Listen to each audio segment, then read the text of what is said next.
درخت دوستی تقدیم میکند.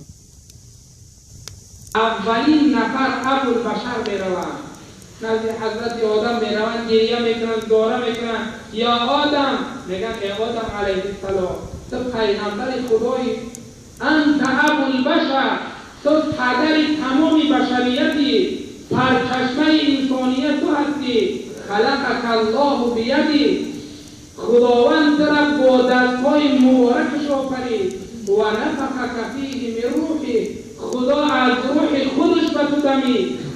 و ادخلک الجنه، آخر خدا تو را داخل جنت کرد. این همه فضیلت را دارا هستی.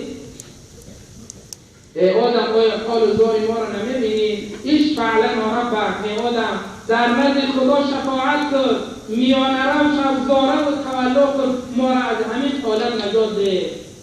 حضرت آدم چی جواب میگه؟ پیغمبر خدا، همینه که داخل جنت شید، همینه که پدر تمام بشریت بود، همینه که خدا با دستهاش او را آفرید، همینه که خدا از روح خودش دمید. میگه ای مردم، ان الله غضب اليوم غضبا لم یغضب قبله مثله ولا بعده مثله. ای مردم، امروز چنان خدا خشم و غضب کرده است که والله پیش از این گونه غضب نکرده بود و بعد از این هم این گونه غضب نمیکنه. من در دنیا یک گناه انجام داده بودم. حضرت آدم میگه من در دنیا یک گناه انجام داده بودم، از همین گناه خودم میترسم. یک رفته خدا مرا بگه ای آدم بخی از جا، ای آدم از جا بخی.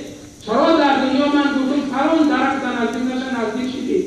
من از شرم در نزد خدا چی جواب میدم؟ ولی امروز ما پروا نداریم. امروز نماز ترک میکنیم، پروا نداریم. امروز قیامت به یاد